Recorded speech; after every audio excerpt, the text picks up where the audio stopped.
I'm coming to you with information about Chapter 8, Bureaucracy in Government.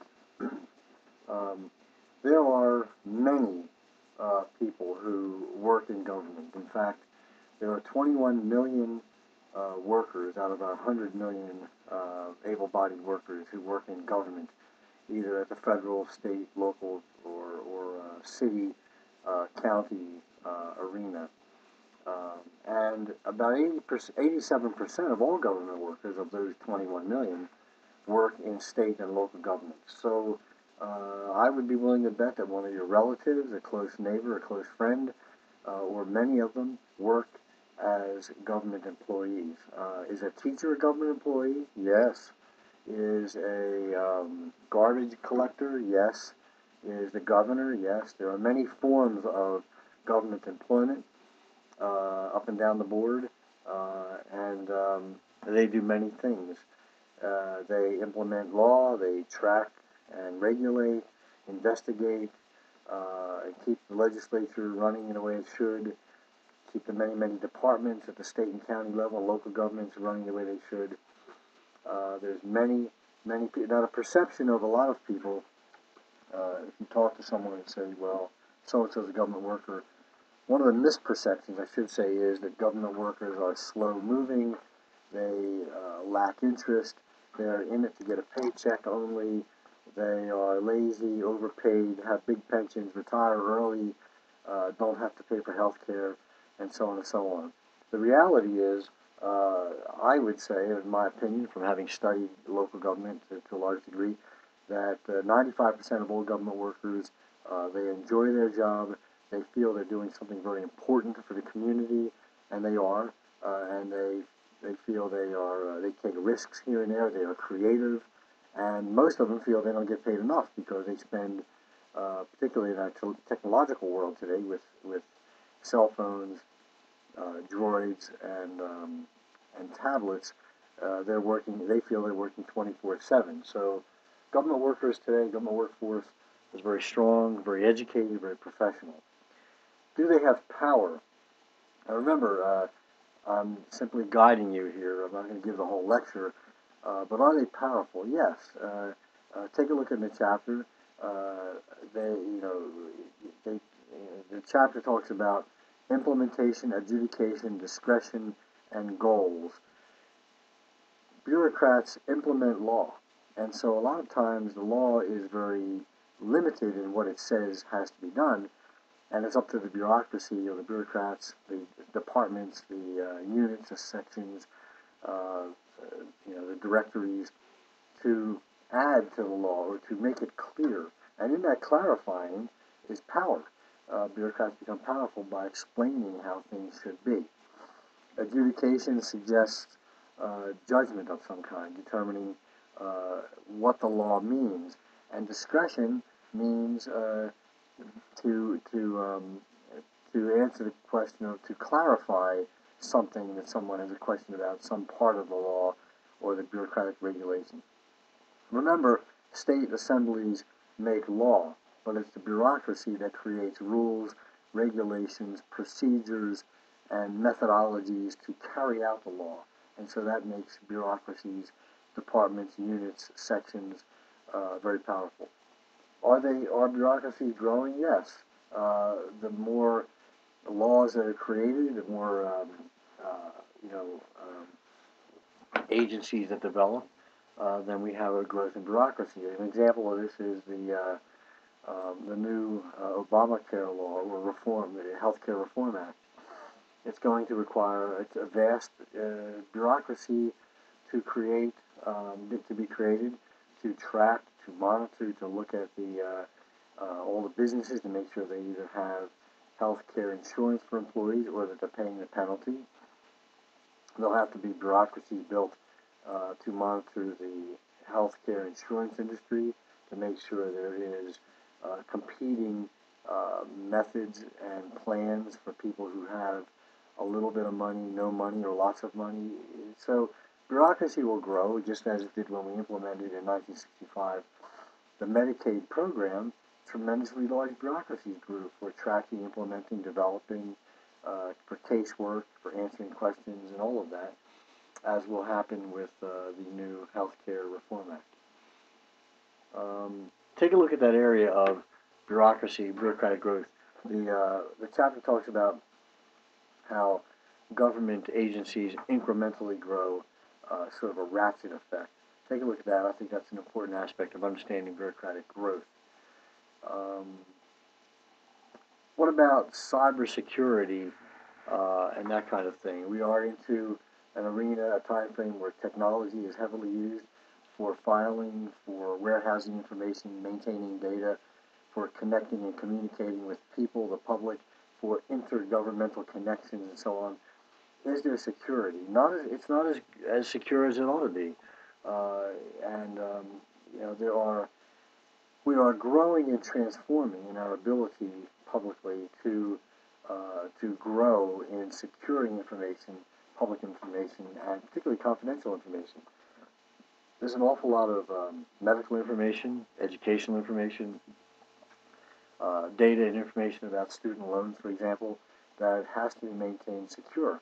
And we often hear about hackings into systems where secure information we thought was secure gets leaked out and used for other prosperous, creative, illegal intent at some point. And so we have to be very careful of that. Bureaucracies are growing in those areas and using lots of technology to forestall tampering with very confidential information. The term merit system comes up in the chapter. Merit systems are ways that jobs are given out through merit, which means testing and what you know, rather than patronage, which has to do with jobs being given out by who you know, which is different than nepotism, which happens to be a term used to describe jobs being given out to family members. Of these three systems of employment, patronage, nepotism, and merit, certainly you and I feel that a merit system, a meritocracy, is much better because persons who are receiving or who are entering into government jobs take those jobs based on testing or professional background or degrees, like the degrees you're aspiring to. Formal education becomes very, very important. The Pendleton Act of 1883, take a look at that in the text. That's an important piece of legislation, albeit it's 140 years old. It's an important piece of legislation that we have had for a long time, which created the original civil service system at the national level. Since then, all states have come up with their own civil service system based on the methods used by the national government. So take a look at that. I think that's important also. Is there a culture in bureaucracy? Yes. Many people have been working in bureaucracies and agencies as teachers for many years. I mean, I remember going to school in high school. I had the oldest teachers in the world. I had one teacher who was 300 years old. I had another teacher that died at the podium, and nobody knew it for about 2 years. He just stood there, and people came into class, took the biology class, and left. He never said a word. He was a very quiet teacher. I'm being funny at this point. But anyway, lots of folks who are in bureaucracies, these are good jobs, they are secure. Persons can retire early. They are jobs that people feel good about. They're doing something good for society. Persons tend to stay in them for a long time. There's a culture that is created that makes it very hard for the governor or the state assembly to make changes in bureaucracy. Change comes very difficult. Also, many states are now unionized. I mentioned Wisconsin in my last lecture and Governor Scott. Once unions become strong, then it becomes nearly impossible to make change because bureaucratic teachers and other government workers become supported by very strong unions. There is a sense that bureaucracies should be representative of the general public.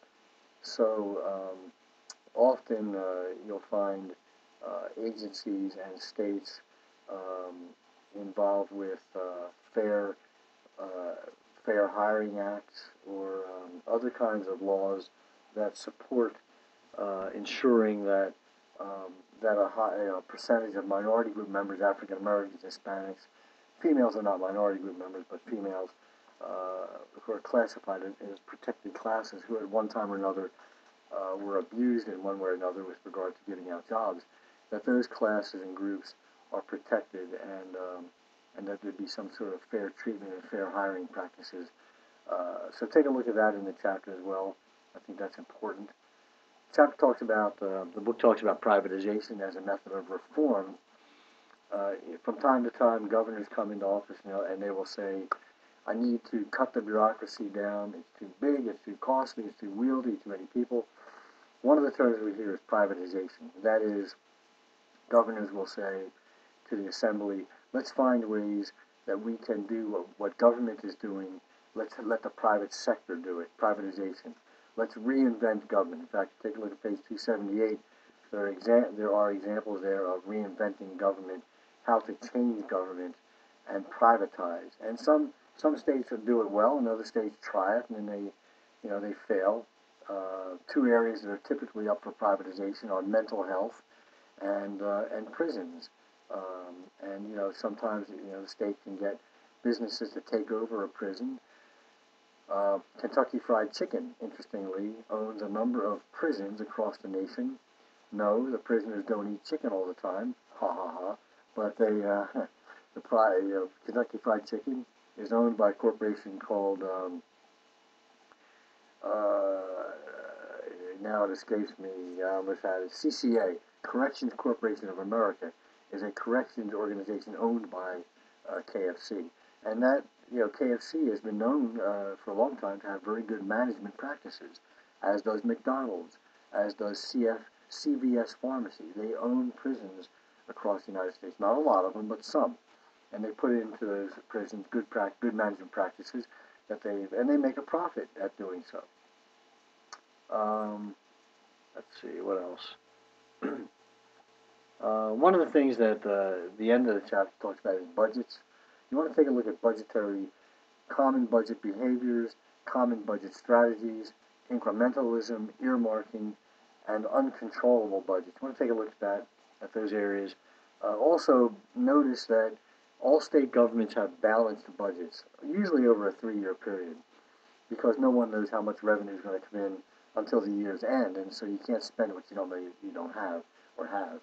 And so, but all states have, in general, a balanced budget commitment, unlike the United States government. And there's a rub, if you will, between national government and states.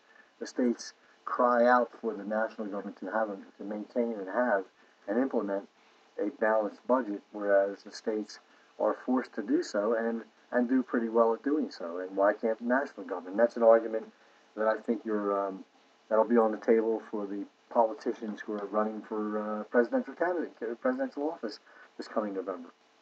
Okay, I think that's all I have to say about budgets and that chapter. Please look at those chapters, and keep in mind we're having another test on another major test, July 13th. Thank you. Have a good day.